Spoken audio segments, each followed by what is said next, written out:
All right, hello once again. Jeff Scott of Blackhawk Technical College. We've been going over the first 17 chapters from our iOS 9 App Development Essentials text, and we're on Chapter 14.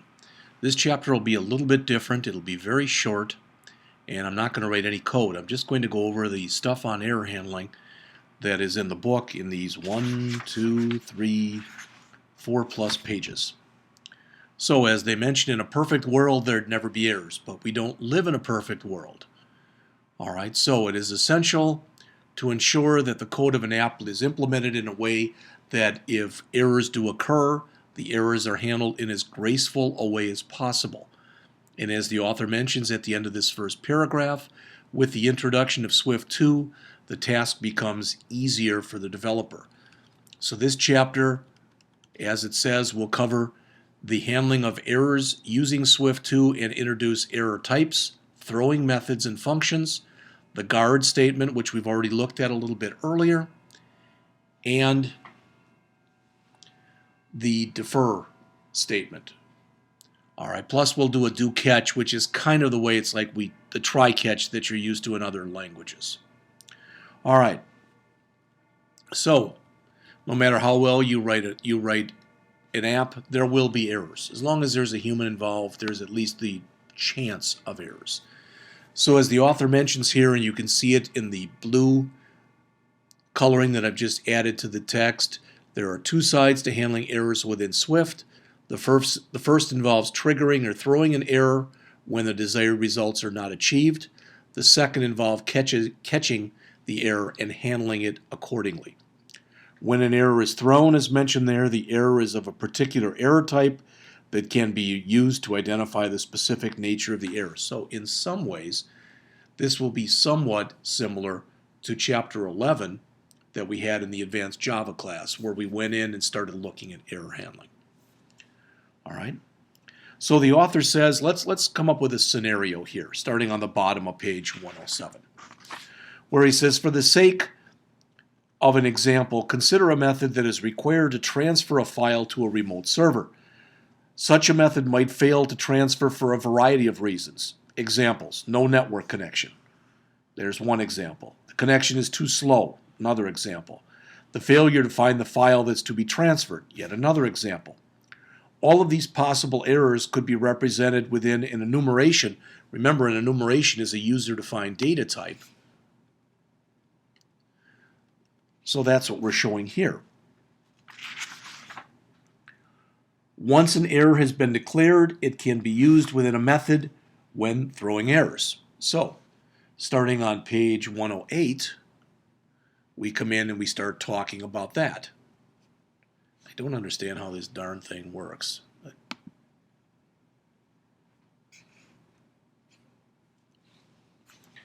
So the author mentions here on page 108 that a method or function declares that it can throw an error using the throws keyword. All right, so throws. You've seen this kind of thing before where we've had in Java, for example, the name of a method, and then we say throws IO exception or something like that. In the event that the function or method returns a result, the throws is placed before the return type as shown down here. Once a method has been declared as being able to throw errors, code can be added to throw the errors once they are encountered.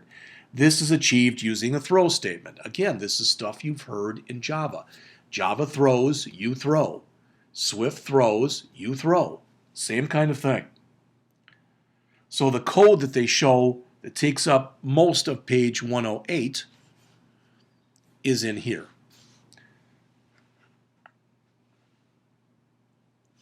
So there's a line missing from the top, which must have been on the bottom of the previous page, that said let connection OK equal true, let connection speed equal 30, and let file found equal false. Then we've got our enumerated data type. All right.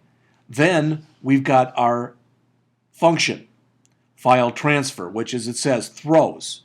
So within the body of the method, you can see there are a bunch of guard statements. Each of these guard statements checks a condition to see if indeed the connection OK. So if for some reason the connection OK was set to false, it would throw this error. If for some reason the connection speed was greater than this, all right, was not greater than 30, greater than, then it would throw this. And if it found any other error, it would throw this. So, again, once a method or a function is declared as throwing errors, it can no longer be called in the usual manner. So this is where the try will come in.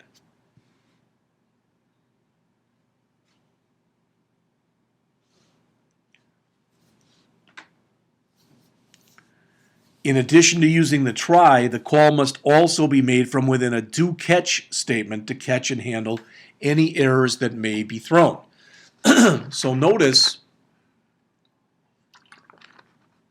what we're used to here is a try to do something. But since what we're trying to do is the function that has the errors in it, we wrap this whole thing. So there's that do. And I wish that the author had done a little bit better job. In fact, personally, the way I would have written this, because to me, again, it just makes a little bit more sense to take a look at it. Now, I'm going to throw this up here, and I'm going to get rid of it afterward, but just so you can see it. So, like I said, I'm going to get rid of this. This may throw some errors. I don't know. But instead of the way the author has it there, I would have done this. So I would have clicked here.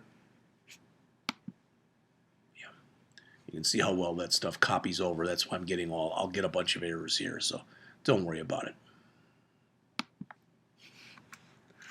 But I would have done this.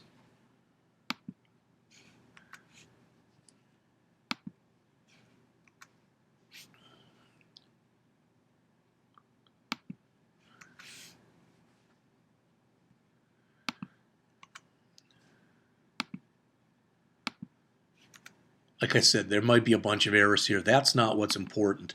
What I'm trying to get across to you is, to me at least, a way to write this which is much easier on the human eye to see what's actually going on. Again, that's my opinion. You may or may not agree with it.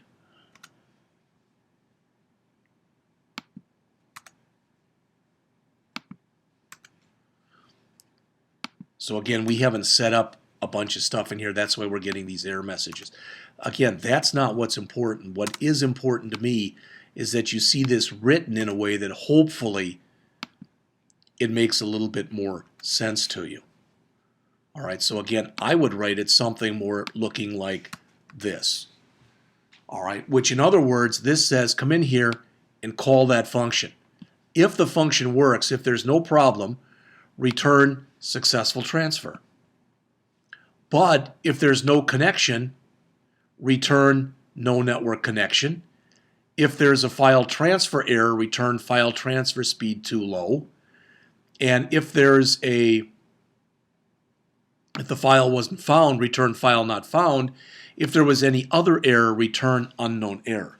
To me, again, looking at that makes a lot more sense. All right, but they do mention underneath here, it says the method calls the file transfer method from within a do-catch statement, which in turn includes catch conditions for each of the possible 3 error conditions. In each case, the method simply returns a string value which contains a description of the error. In the event no error was thrown, a different string is returned indicating a successful file transfer. Note that there's a 4th catch condition with no pattern matching. This is kind of like a generic type of exception that it would handle. All right, and it says this is typically required because do-catch statements must be exhaustive. In other words, they must handle every possible problem. They also must go from the most specific to the most general. The same kind of way that we had our stuff in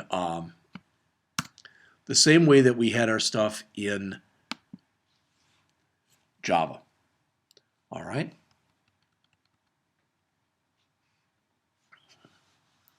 So, bottom of page 109, accessing the error object.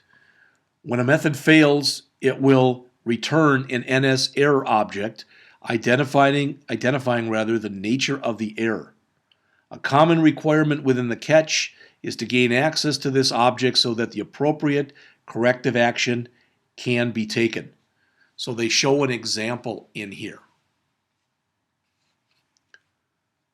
All right. So this demonstrates how the error object is accessed from within the catch statement when you attempt to create a new file system directory. All right, a couple more things, turning up to page 110 as the author mentions here.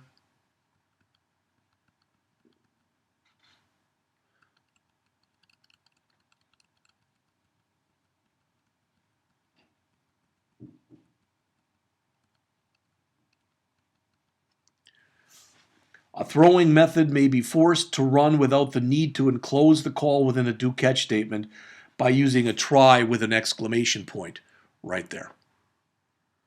All right.